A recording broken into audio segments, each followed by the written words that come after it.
Hey everybody, I'm Lise Merle from Rebel News here at the biggest conservative convention to date in Calgary, Alberta.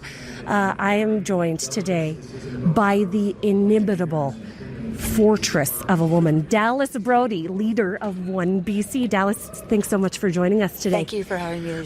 Buddy, I want to just start out by asking you why it is you do the work that you do. The work I'm doing is driven by my sense over the last few years before I got into politics that think this country's drifting away from everything that I had growing up. I was born in 62 and I'm watching things change and not for the better. I'm doing this because my ancestors, I'm a fifth generation British Columbia. I consider myself Indigenous. I grew up here. They built Vancouver, parts of British Columbia. They loved it and they gave us so much and they fought in wars and we owe it. And I really feel that it's not about me. I need to be brave and stand up and say what needs to be said. And I also have children, and I'm very concerned about the future we're leaving them with right now, Lise. It's not looking good for them. Yeah, I don't think you're alone in that. I think there are a great many Canadians that feel that we are reaching a critical moment where if we don't do something, all of this is lost. And then it's for what? Then it's for what? And then it's for what? And then you're left. And I have many friends who are around my age, and they say, "Well, I'm leaving. I'm going to move to here." And I get mad at them sometimes. I say, "If you guys, if everybody just left Britain and didn't fight, then look what would have happened. They stood. We have to stay and fight for what's right." And I know that nobody likes to be the one who's criticized at the dinner party or the person who loses friends because they're saying uncomfortable truths. But it's a time for finding our inner bravery and saying, I don't care if you're going to be mad at me. I need to say this and do this. And I know that takes bravery. But think about the bravery it took to get out of those boats at Normandy. Like, that's bravery. This is simply overcoming some social discomfort. Yes. And once you get over it, because once you've been called a bad name once, that's the worst time, right? It gets easier from there. And then you realize what kind of power that gives you. It's just not be stopped in speaking the truth. It is truly a sight to behold. And nobody is doing a better job in Canada right now than Dallas Brodie in taking up all the air in the room. Oh, Dallas, they're jealous of you. They want the attention that Dallas Brodie is getting, but only Dallas Brodie is telling the truth, and that's why she's getting it. Dallas, you are dealing with David Eby as a premier in British Columbia, and we are so sorry, British Columbia. Like, how you have managed this for this many years? But he recently called independence-minded Western Canadians treasonous, didn't he? Didn't he call us like traitors, treasonous? And yes. What do you say to independence-minded Western Canadians to try and compel them to stay in Canada? Like, what would your words of advice be? Well, first of all, I couldn't believe it when I heard him commenting on that. I said to myself, David, the entire province of British Columbia isn't functioning. Every single file is on fire. 9/11, 911, full SOS fire stage, crisis everywhere. And you're sitting here throwing rocks at people in Alberta who are trying to get a better deal for their province. It's outrageous. It is not treasonous to say that making some arrangements. If the people vote to leave, they have the right to make arrangements with other countries for support and banking and international relations. I mean, this is what's involved in being an independent country. This is what happens, and so I was shocked because to me that was arrogant of him. Keep your nose in our own province. You've got enough problems of your own, David, and deal with that. It's terrible, and this is a legitimate and lawful referendum that's taking place here. It may not succeed, but there needs to be a transition plan if it does succeed. Yes. You have to have a transition plan. Yeah. I've already started dreaming of my transition plan for when I take over British Columbia and become premier of that province, and I'm going to have a transition teams on every front. You're in charge of fixing forestry. You're in charge of fixing mining. You're in charge of fixing the hospitals. You come back in 2 weeks and I want a plan, and we start immediately. I think we need more of this kind of energy in the world. Dallas Brodie, you go and fix the mess you made right today. Yes. And I I love this for us. I love this for us, BC. You deserve this after this many years of NDP rule. Like, you need a big correction in Oh, British we need Columbia. a big correction, and it hasn't just. It's been a decline that is now like falling right off a cliff. We have a net outward migration out of British Columbia for the first time in our history. It's up to something like 75,000 people a year leaving now, net outward, and we're not losing. We're losing good people, young, ambitious people. We're not losing drug addicts. Oh, they're still coming. We're losing good people with hopes and dreams and futures and children, and we're also losing people with lots of money because they're saying, I'm done. I talked to them, and I said to my friend who does tax law, so what are you doing these days? Are you doing a lot of planning for people leaving? He goes, every day, all day, Dallas, every day, all day. That many people people are leaving British Columbia, and they're one going, of the most beautiful places on earth, leaving. Yeah, and they're going to Alberta, Texas, Florida, and Arizona. Well, I'm hoping to get 2 special British Columbians back to Saskatchewan just for purely selfish reasons. My eldest children are there, but that's a real sad state of affairs considering how beautiful and how much potential British Columbia has. The potential of BC is beyond the wildest imagination. We have so much. It was a booming province for so many years. We are a resource-based province. We have trees. We have mining that we could be doing, fisheries. We could have canneries there, manufacturing, and yes, there will be an impact on our province if we cut down trees here and there. But it's okay because they grow back. Right. We have so many. Yes. We just have so Do you know that our sawmills are importing fiber from the United States now because they can't get access to trees, which is another word for fiber, in British Columbia? If you drive on the highways of British Columbia, all you see are trees, and apparently we don't have trees. Like we have to do a deal, an international deal to get the products. Yeah, and sawmills are closing one after the other, which is, it's like some of them have been here for 5 generations and they're closing. I mean, and cultural institutions, really, when you have 5 generations of the same families working in the same business, that's a real cultural institution. And to see them going extinct under David Eby's leadership is really quite unforgivable. It is unforgivable because these are also sometimes are the whole small town. Sure. And so what do you do? I say to people, you think that the province of British Columbia can exist on Frappuccinos and Starbucks down in the Lower Mainland, and you can't. You need the basic underlying industries that support the pillars of BC, which was always these huge Macmillan Bloedel, these great companies that had jobs, and we had mining, and we had fisheries, and we had manufacturing.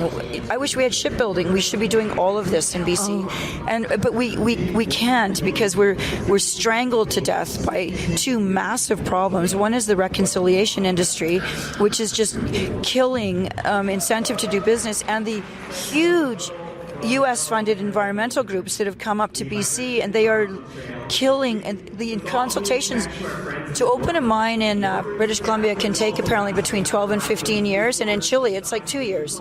So where would you do business? Right. Lise? If you had the choice. If you were going to open an industry, if you were going to launch an industry, where would you go? Where you can get it up and running in 2 years or in 15? Yes. Makes no sense. And we need these good businesses. Sure. And yes, we need to do it as best we can, not to damage the environment. But people think that electric batteries aren't damaging the environment. There's a big problem with solar panels and the spent batteries from the cars now. Where are we going to dump them? Mm-hmm. They don't biodegrade. There are lots of them out there now. It also has its environmental impact. Mm-hmm. And windmills are not reliable in a terrible storm. No, they're not. If you've got to get dump trucks and stuff out there and sanders, and what do they use? Yeah.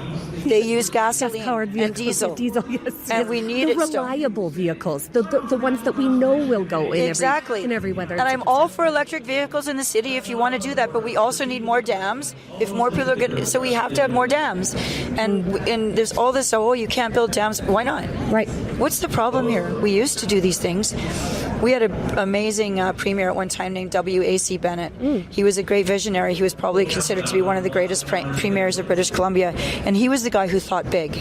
dams, bridges, highways. Sure, infrastructure, huge infrastructure projects. And I wish we could get back to that kind of big dreaming, and we could have a booming economy. I also dream of having our a no tax zone like Alberta has. I don't want sales tax in BC. We could do it.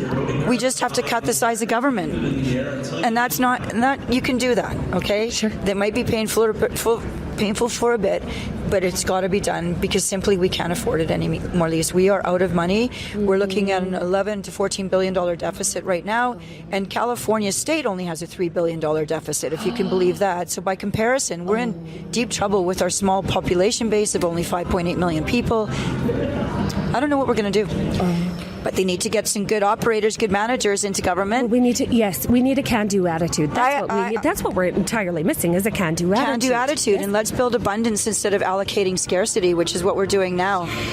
Let's build it.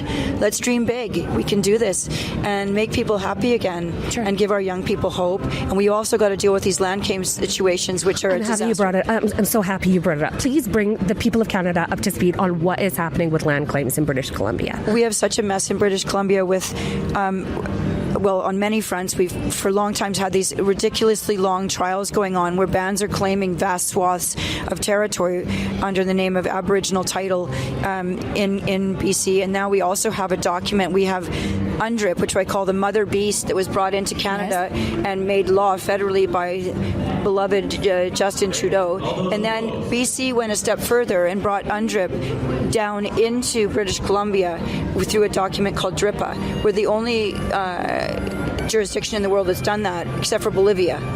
And so we now have been told we have to make all of the laws of British Columbia in alignment with UNDRIP, which is the United Nations Declarations on the Rights of Indigenous Peoples Act, right, or people. And the three takeaways from UNDRIP, I call it the mother beast, and then the baby beast is DRIPA. And so DRIPA is really eating away at BC. It's got to be repealed. I say that. The Conservative Party says that now, and even David Eby, who called me a racist for saying things like this before, is now saying it needs to be amended, but that's not good enough. The whole thing's got to be removed, repealed, and that UNDRIP has to be declared of no force and effect in BC because they're making secret deals now and giving territorial rights and joint decision-making authority over vast tracts of land in BC in secret. And then they just pop it out one day as a fait accompli, and you're like, what? An unelected band has now got joint decision-making authority over this.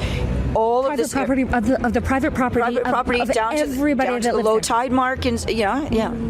Oh. And there's so much to this. I need an hour to tell you all of the things that are going on, but the main things that UNDRIP did, and to make it simple, is that UNDRIP, and it's only about 36 pages. You can go and read it. It's easy to read, but it is shocking what's in this document. It was drafted by the United Nations.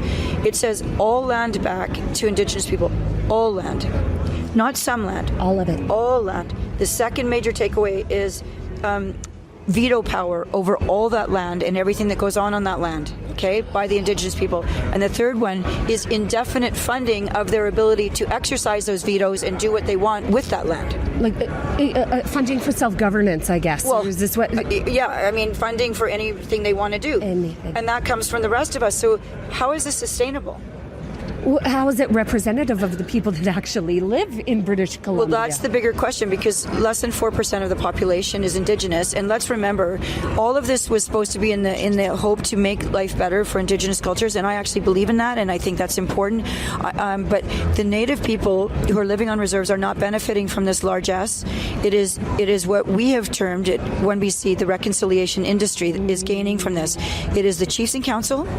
It is lawyers and law firms, both large and small, and consultants and developers. And the money is not getting down to these poor kids on the reserves and the average people living there.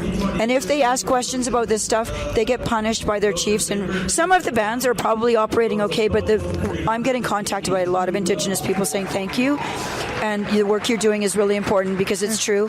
And a lot of them were just embarrassed to say what's actually going on in these reserves because it's embarrassing for them to watch this monkey business. Sure. Well, I wanted to congratulate you on your documentary, Making a Killing. That was Making a Killing, yes, right? Making a Killing. Making a Killing. That was a real game changer, and I think a real eye-opener for many people in Canada and across the world to understand just how pervasive and lucrative this business has become, the reconciliation industry in Canada. This is a new industry. This did not exist before 2015, Dallas, and all of a sudden we have an entire ecosystem of people that are benefiting. I know. off of these issues that really divide Canadians. It does divide Canadians because at the end of the day, we're all Canadians and we're all, if you're taking public money, it's all coming from the same taxpayer. That's the problem. Yes. It doesn't fall out of the sky. It doesn't come from, like, Justin Trudeau doesn't have buckets of money that he just gives to people, or Mark Carney. It's coming from you and me. Yes. And then we're not even allowed to ask what's being done with it. That's outrageous. Yes, it is. It's And unforgivable. So the fundamental principle that I have is, like, and this is so basic, if you're taking public money, anybody, all questions are on the table. All of them. And you have to answer and you have to report about how you're spending it. And we want to know what are the deliverables, what have you achieved, and what has changed and what has improved as a result of this expenditure. Otherwise, defund it. Yes, and but the thing is, it is such a sacred topic that you must not ask, because then you are being disrespectful, Dallas, and we all know that you just cannot be disrespectful or be. Well, of course we should ask. Of course, billions and billions and billions. How many billions of dollars have flowed into the reconciliation industry? Oh, I don't even know the billions right now, but since the 215 graves story, it has ticked up. Like, it has been just like, as in our documentary, Tom Flanagan talks, I said, why do they hold so tight to this story about the 215 graves? Like, why don't they just say, okay, you're right, we haven't dug, they're not there, we're sorry. Like, that's okay to make a mistake. It's okay, and it's gone too far. Yep, it's been 4.5 years. But it's time to just say, as Francis Widdowson often says, there's time for a reckoning. By the way, sorry for my voice. I've been talking so much, but there's time for reckoning, and everybody gets a chance to say, "Look, we blew it. We blew it." Yeah. But he says, if we tug on that, the whole house can come down because so much is riding on this claim, apparently. And we need to have transparency about what's going on here and why Indigenous people are still suffering so deeply, and that's because, you know, I know what I believe needs to happen here. I mean, we need to look at Section 35 of the Constitution, and we need to let Indigenous people own their land, fee simple, and stop these ethno-communist states that we've created, communist ethno-states that we've created across Canada, over 600 of them, where those people don't get to live in a democracy, they don't get to own their own property. That's not very nice. Yeah. No. And the chiefs would say, oh, but what if they spend all their money and they lose it? Well, then they're the same as the rest of us. Right. If I make a bad business deal, well, and I even say to my daughters, you'll get this and this. It's up to you to grow it or blow it. Right. And that's your life story. But each of us has agency, and we need to. That's a really great point. Is the system right now takes away agency from Indigenous people Correct. To be able to make decisions that would benefit themselves and their families. Correct. Yes. And there are two very brave Aboriginal men who came on the documentary. One is from the Lower Kootenay Band originally, and one is from the Musqueam Band. And these guys spoke with no masks or fuzzy pictures, and very brave. And they've both been, they're sort of, probably in their 50s or so, and they're like saying, we're done. And one of them has started a whole organization, and he is a graduated lawyer himself, Robert Louis. He actually arranges for lawsuits against chiefs and council who are stealing from their own band members, and he's got like a track record of 82 out of 90 cases he's won. All right. Yeah, and lawyers across the country help him pro bono, and he's a brave guy. So they're finding ways to fight back legally against some of this really egregious overreach, we'll say. It's terrible. Yeah. So anyway, but that's just one of the big problems we're facing, and it is probably the biggest one because it seems to be touching everything in our province. It seems to be everywhere all at once. They're changing street names in BC. Oh. They're changing bridge names. They're changing highway names, city names. I'm like, who's making these decisions? Yeah. Did you ask this town if it wants to become this new name? Changing school names so people can't even read? What's going on here? Yeah. Like, I think Premier for a day, I'd change all the names back immediately.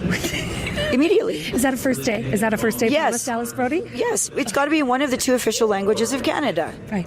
Like, that's okay, but we can't have all these different languages. I don't think that that's too much to ask for. And I think that that would come as a welcome piece of information for the people of British Columbia. Yeah, like we have a street named Trutch Street. A native band didn't like things he had said back. He was one of the greatest surveyors of our province back in the day. I believe he was a lord or Mr. Trutch. Anyway, he was one of the founders of BC and did all this work.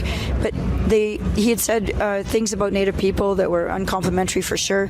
And back in the day, and they said the name on the street has to change. One band demanded it, so they've changed the name from Trutch Street to Shmuckwiamossum Street, and it's in an alphabet that nobody knows how to do. Right, the invented alphabet, Yeah. the one that was invented by academics because it didn't exist in Indigenous communities, and now nobody can. Yeah, Okay. And even Aaron, I asked him about it in my interview with him in the documentary. I said, Aaron, is anybody down on Musqueam speaking this language? He goes, no.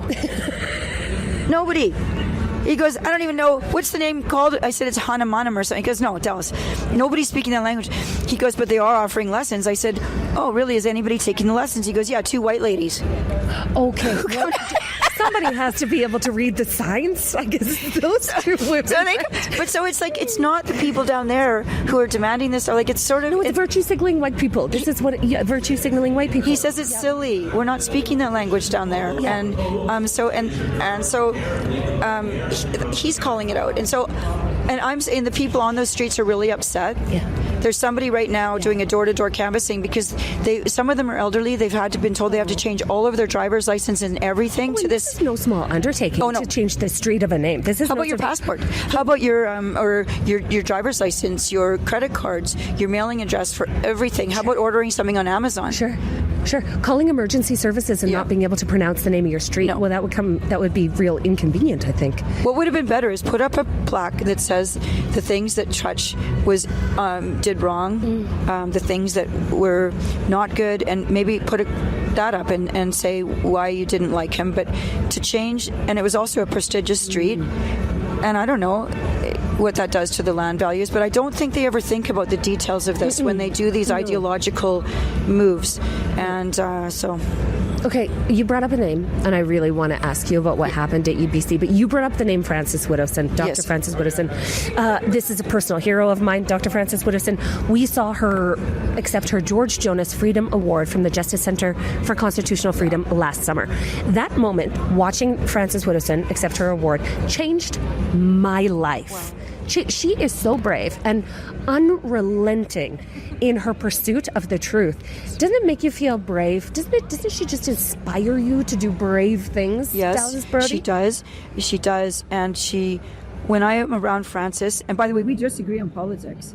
Like, I'm a capitalist and she's a Marxist. Totally different. But yes. we both agree. And she's not a member of OneBC. Mm-hmm. She's a person who was interviewed in our documentary, and she is one of the people, along with Michelle Sterling, who have been demanding truth on this file. And Frances, her life was destroyed, marched out of her school, treated like dirt. True story. Treated like an absolute like brutal, garbage. Like really, like garbage. Like worse than garbage. Abuse. Yep. On a scale completely unacceptable. Yes. She's a good professor, and she was teaching the truth about things, and other professors said things like, I don't feel safe, and all this stuff, and she was trotted out of that school, and she is unrelenting, and she was out at UBC the other day. Yeah, tell us about that. Like what? Wow. We all watched that unfold, I think, with a great deal of nervousness and trepidation, because, Dallas, we live in a world that is quite dangerous for truth tellers. It really is. Yes, it is. Tell us what happened at UBC and where we sit with that right now. UBC was the third of university visit we had done, that I had done with Frances. She's done a couple of others that I didn't go to.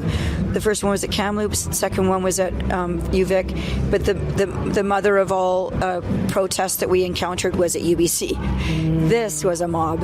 How many people were there to protest you? They've said between 400 and 500. To me, it looked more like 900. It was big, and they were ready. The university had even put up special banners to protest the three of us, Jim McMurtry, France. They paid to put up banners on all of the lampstands saying every child matters in advance of us arriving. The Revolutionary Communist Party of UBC planned this. We know that there were outside organizers, grown-ups who came and organized the kids. And a lot of the people were part of the pro-Palestinian lobby, the Turtle Island lobby, these groups that. So this wasn't just one activist group. This was all of the activist groups that were sort of uniting against you three. Yes, and so they were ready. And so it was when I got there, it was big, and then it just started. And they had drums and whistles and beepers, and then those loud hailers that have the sound of a siren, and they'd put it right in your face. And to me, that's a well-known sabotage tactic by the crazy extreme left. But they did this to you, yes, with 400 on their side and three on your side. Yep. Well, that sounds. And so Frances was over there getting mobbed and surrounded. And they ended up having to carry her out. But the police, what's the shocker is the police were just standing by, and people on our team were saying, aren't you going to do anything? They're both being mobbed. I had bodyguards. If they hadn't been there, I would have been, and I did get hit. I got hit hard on the arm once by someone who came up and pretended to talk to me, and then he just went whack on my arm and ran away. And he was probably about, 18, hitting an older woman. Would you have ever done that? You'd go straight to bed with a spanking and a nap. Like, where is this boy's parents? Where is this man's mother? And where did you think it's okay to hit someone? And then another guy came by and did like a side check, and I mean, I'm stronger than I look. I held my balance, but if I weren't as strong, if I weren't athletic, I would have gone over. Sure. And anyway, Frances was ultimately carried out. The police just picked her up like a log and carried her out, and all the chanting, and it was incredible. They put her in a car, took her away, and then they started surrounding me, and my security guard said, Dallas, we got to go. I said, I don't want to go. He goes, I know you don't want to go. We got to go. So security recommended that you wrap my her up. My bodyguards did. Because it was police just never spoke to me and said, you have to leave now. Unreal. No, they said they did. They were telling people they had to leave, but they never told me I had to leave. But he said, we got to go. This is getting out of control now. So we started walking, and he knew where to take us. He took us to the aquatic center, where he knew from previous work he's done out there, there's only one entrance. And so we got in there, and they were trying to break the doors down to get at us. They looked like baboons. like a raging frenzy of baboons. Even baboons would be nicer than these people.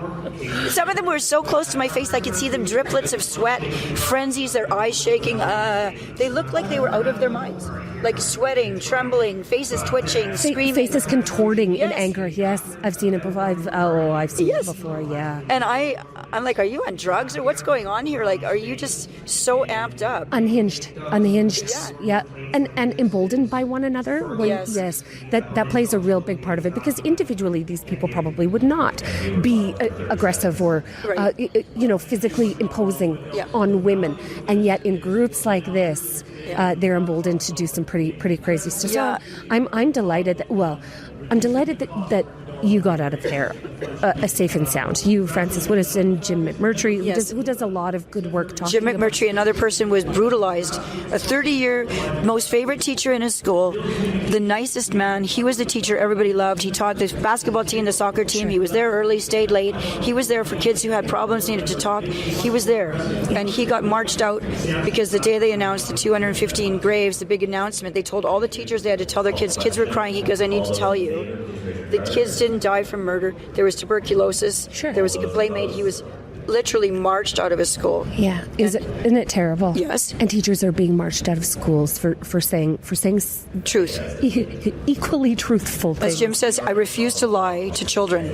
I refuse to lie to children. And yet. So what's? Do tell me, Dallas Brodie, what is next for you, and what's next for OneBC?